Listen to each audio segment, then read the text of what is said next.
ให้ได้ยินว่าน้องวานดำนาแล้วตากฝนเลยเอาคุมหงใหญ่จากอ้ายใส่ในเรื่องอื่นนะ โดยขอบใจทั้งหลาย ตัวอย่างการฝน มันบ่มีหยัง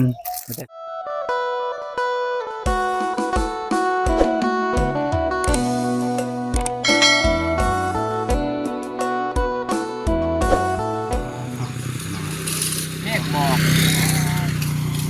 สวยงาม จนบ่ได้เห็นเลยน้อยน้องเนาะ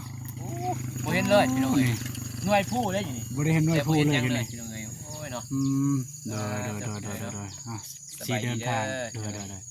สิเดินทางไปหาน้องบ้อง โดยแวะไปหาน้องบองเพิ่นพี่น้องเอ้ยเนาะ เพราะว่า กับน้องซาลี มื้อนึงมาแต่บ้านน้องซาลีพี่น้องเอ้ยเนาะก็เลยว่าสิแวะไปลินไปเยี่ยมไปยามน้องบองอีกเนาะ แม่น เพราะว่าไปตอนเว้นบ่เจอ บ่เห็นพี่น้องเอ้ยว่าสิไปเบิ่ง ดำหน้า เราดำหน้าแต่บ่ แต่ เห็น ว่าบ่เห็นต้องเอาเขาไปในพุ่นนี่พี่น้องเอ้ยเนาะเฮาก็ย่านรถเสีย แม่นถึงว่า อันตราย ขี้หายแน่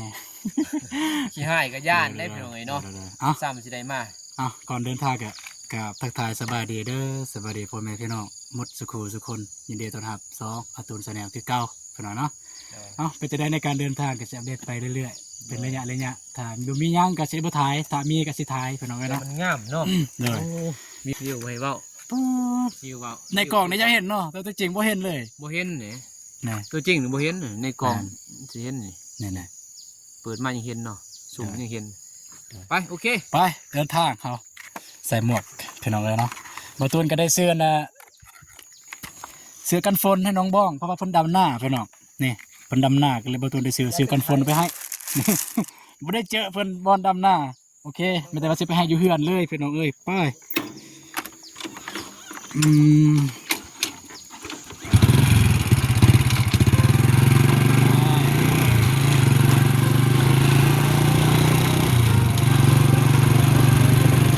เห็นยังเลยพี่น้องเอ้ย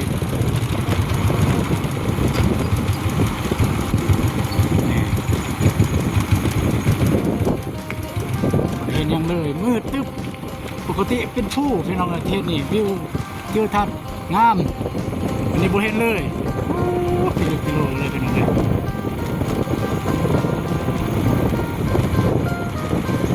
สิลองทายจนฮอดอันนะจนวิทย์หมอกเลยดูไซส์หมอกนะดูไซส์มันวิทย์คือสิบวิทย์ดอกเนาะพุ่นอันวิทย์กับแถวดอนซาเป็นอะไรก็ใช้เวลาไล่เติร์ดนี่ปอดจับเลยกันมาเห็นเลยได้ในโทรศัพท์เนี่ยยังเห็นเลยเป็นว่าตัวจริงเนี่ยมันยังมืดนะไม่ได้เห็นเลยระยะ10 เมตรอยากเห็นอยู่นี่เห็นแล้วนี่มันอยากสว่างแล้วนะอ้าว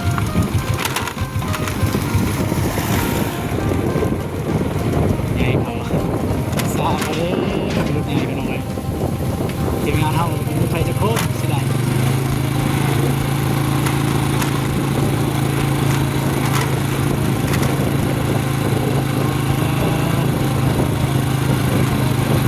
ทุกคนเป็นจะได้กันจะไปเจอกันที่บ้านน้ำมองเลย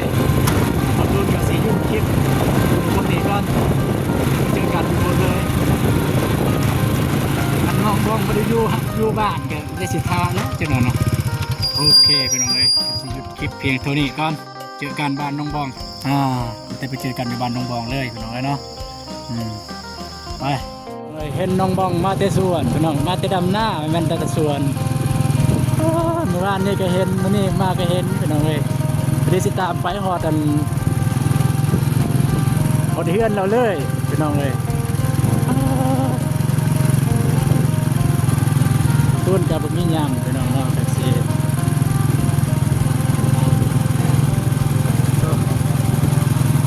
นี่รถน้องพี่น้องสบายดีเด้อสบายดีน้องบ้องใส่น้องบ้องพอเราทางไทยกองเพิ่งสบายดีเด้อ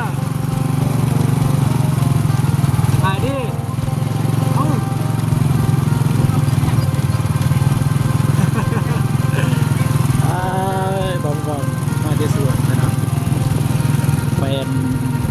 หน้าของพระเจ้าเพิ่นว่าเดี๋ยวประตูสิรับไปอยู่เฮือนเลยสวัสดีเด้อสิมาท่าอยู่เฮือนเด้อ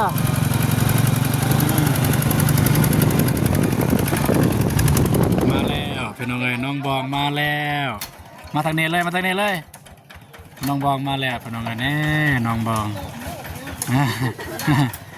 สบายดีเด้อสบายดีเด้อ สบายดีเด้อตูน เด้ออ่ะมาแต่ดำนาบ่ โดย เอาไปอยู่เฮือนบ่าวนงสิไปถ่ายไปพุ่นเลยไปอยู่เฮือนเลยขอบใจอ่ะพี่น้องเอ้ยเนาะนี่บ่าวนงเพิ่นสิถ่ายก่อนกับบ่าวตูนก็สิถ่ายน้ำลังบ่าวนงเพิ่นถ่ายแล้วบ่าวตูนถ่ายน้ำลังเนาะพี่น้องโอเคแต่ว่าเจอกันตอนค่ำๆจักหน่อยอีกพี่น้องเนาะ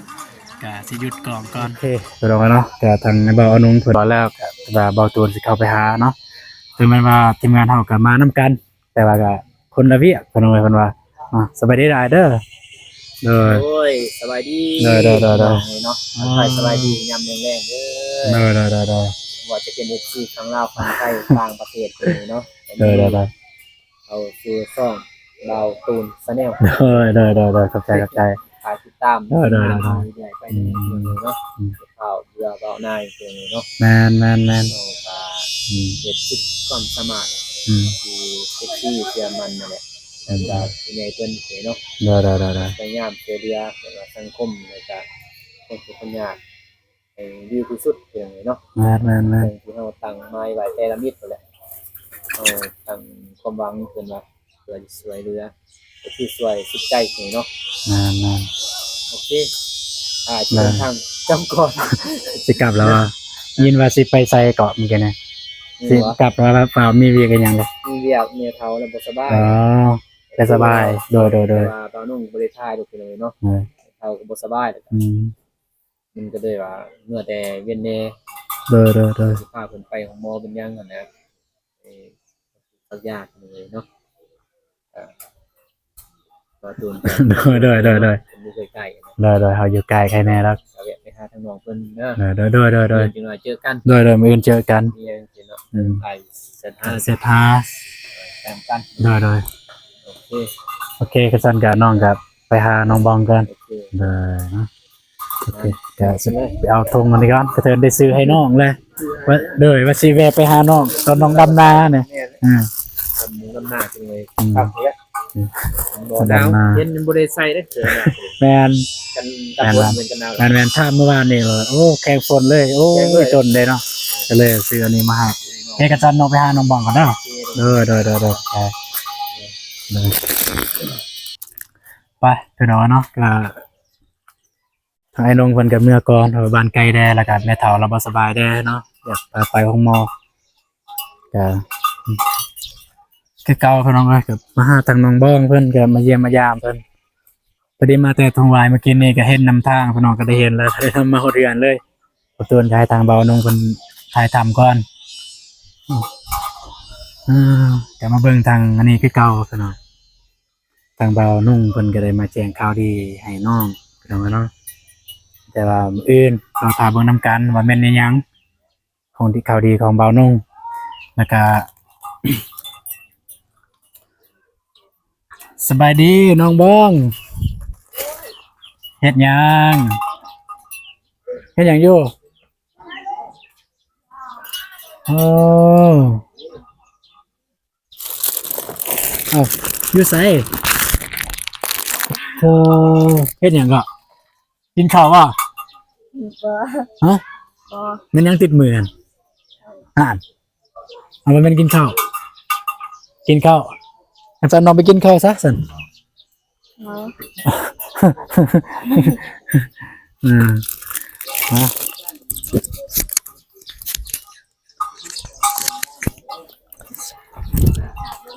สบายดีเด้อ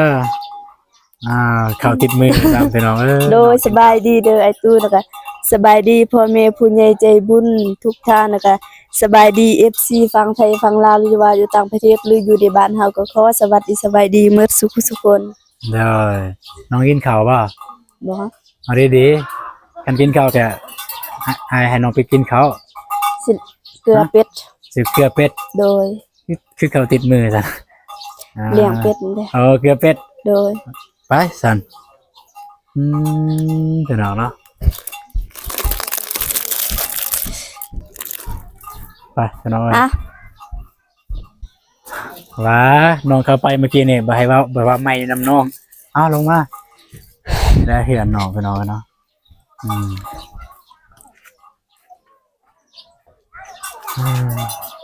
แปดแน่ไม่แปดนะพี่น้องจะกะยังบ่พอพี่น้องเนาะแล้วไม่แปดของน้องบองเนาะไม่แปดไม่เศร้าเนี่ยยังซ่องต้นแมันบอน้องบอง โดย ตัวน้องก็ได้เฮือนพี่น้องเอ้ยแต่ก็มันคือสิเป็นไปบ่ได้ดอกเพราะว่าบ่มีเงินนี่บ่เป็ดน้อง โดย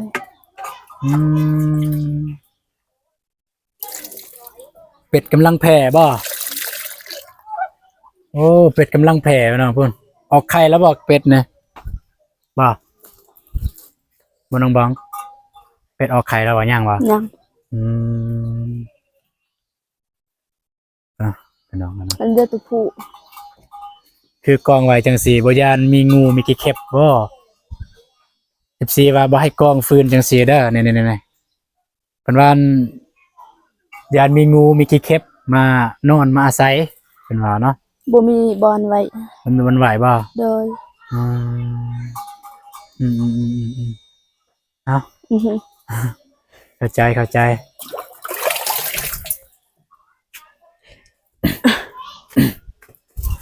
ทางน้องเพิ่นก็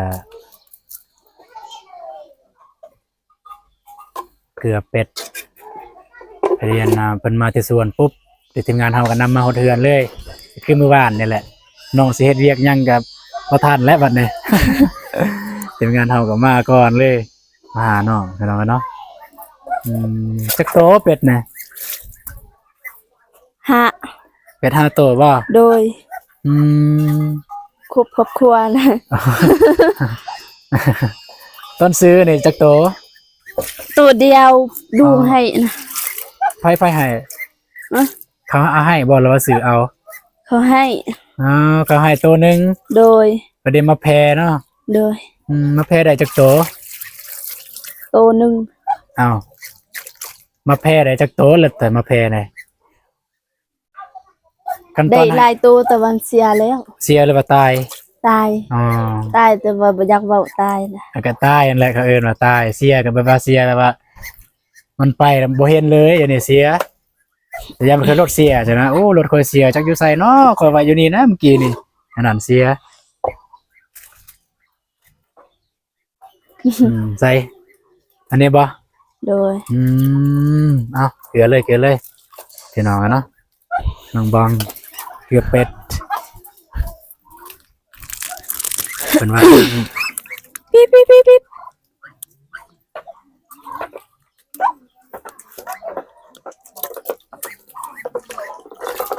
อ๋อ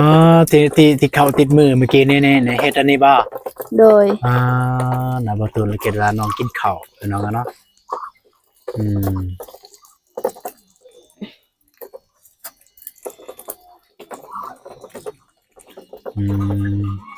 ดำหน้าเนี่ยฝนตกบ่มื้อนี้ อืม ฝนตกบ่มื้อนี้ ฝนตก ตกเนาะตอนฝนตกนี่ดำเลยบ่หรือว่าหลบฝน ดำเลย ดำเลยดำเลยมันแข้งฝนร้ายมันก็สิเป็นมันสิบ่ดีได้เกลือเป็ด กินบ่อิ่มเนาะ มันกินบ่อิ่ม โดย กินบ่อิ่มบ่ต้องเฝ้าก็ได้เพราะว่ามันอยู่ในแล้วบ่มีไผญาติมันดอกเนาะออกมา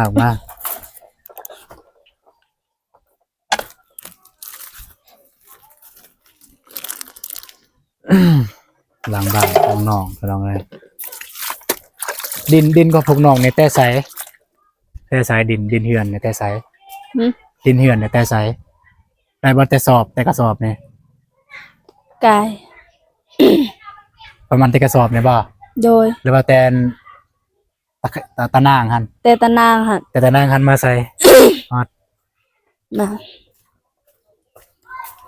ฮอดนี้ ฮอดนี้ และไปนี้ อ๋อถ้าเบิ่งพุ่นเป็นของกระเจ้าบ่ โดย อ่าบ่ได้หลายเด้ไม่เดียวได้ดิน ลาย น้อยเดียวบ่ได้หลายดินผู้เจ้าน่ะ ทำนองนี่ว่า นอกลายแล้วว่าซั่นนี่ โดย น้อยเดียวดินนั่นนี่บ่ฮอดสำดินโนซาลีซ้ำน้อยเดียวพี่น้องเอ้ยแต่ว่าดินพี่น้องเองแล้วเนาะ โดย ก็อยู่ได้ถาวรแม่นบ่ โดย อืมให้ได้ยินว่าน้องวานดำนาแล้วก็ตากฝนเลยเอาคุมหงใหญ่จากอ้ายใส่ในเรื่องอื่นเด้อ โดยขอบใจ อ่า หลาย สัญญาณกันฝน มันบ่มีหยังมันแต่สัญญาณกันฝนนั่นแหละ ได้แล้ว ผู้อ้ายไปสิไปหาน้องมื้อเว้นแล้ว อ้ายกับเบานุ่งบ่ฮู้บ่อนซ้ำฮอดพุ่นแล้วบ่ฮู้บ่อนก็เลยล้มกันว่าโอ้คันเฮาสิซอกน้องบองนี่แล้วบ่เห็นเฮาสิเสียเวลาไปหาน้องสลีก่อนเลยเดี๋ยวมาทหารแล้วสิมาเฮือนเลยก็เลยมาเฮือนก็เลยมาเจอคือเก่าน้องแก้มทางหั่นระหว่างทางนำมาฮอดบ้านเลยพี่น้องเอ้ยจะได้เบานุ่งเพิ่นมาเมื่อกี้เพิ่นเว้าหยังแหน่ นาบาว่ามื้ออื่นมีข่าวดี อืม ถ้าน้องบ่ฮู้ข่าวดีแนวใด ข่าวดีก็มีนั่นแหละข่าวดีมื้ออื่นเนี่ยบ่ให้ไปไสเด้อถึงแม้นว่าใครเวียกก็อย่าไปไสมื้ออื่นคิดว่านะคันบ่คาเวียก ดำนาคือ ดำนาเก่าเนาะแต่ว่าไหว้ขอมื้ออื่นเนี่ยขอแต่น้องนั่นแหละบ่ให้ไปไสเห็นบ่ โดย คันมันบ่เจ็บบ่เป็นแท้ๆอะนะ โดย ก็บ่ให้ไปไสก็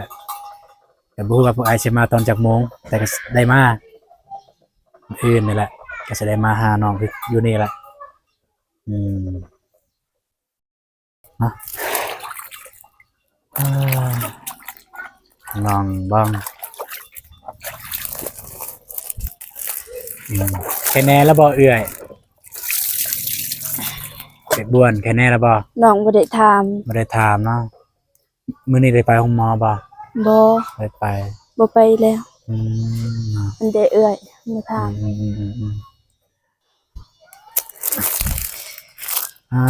เนาะมีแต่ว่า อาจสิกลับแล้วเด้เห็นบ่อาจจะเดินทางเมื่อแล้วเด้อโดย จะได้กลับก่อนบ่มีหยังเด้มาซื่อๆบ่มีหยัง มีแล้วเด่นนี้ จำนี่ก็ได้ใจ มักบ่ มัก มื้ออื่นนี่ใส่เลยขนาดได้สมมุติได้ทายหยังก็ให้เห็นได้เด้ โดย เป็นห่วงอีหลีว่านี่เราจัดใจเลยเป็นห่วงเพราะว่าเห็นน้องเฮ็ดเวียกแล้วบ่ได้ใส่ยางกันฝนจังซี่มันสิบ่สบาย ก็คือมื้อนั้นนั่นแหละเห็นบ่ โดย ตากฝนแล้วมันบ่สบายเลยได้ซื้ออันนี้แหละยางกันฝนให้น้องพี่น้องเนาะเอาขอบอกขอบใจทางผู้ใหญ่แล้วก็ FC ทุกท่านคือเก่านั่นแหละที่เพิ่นเป็นห่วงน้องแล้วก็เพิ่นฮักน้องอะนะฝากขอบใจ FC แล้วก็ผู้ใหญ่ใจบุญ น้องขอขอบอกขอบใจผู้ใหญ่ใจบุญทุกท่านและ FC ฟังไทยฟังลาวหรือว่าอยู่ต่างประเทศหรืออยู่ในบ้านเฮาก็น้องขอขอบใจ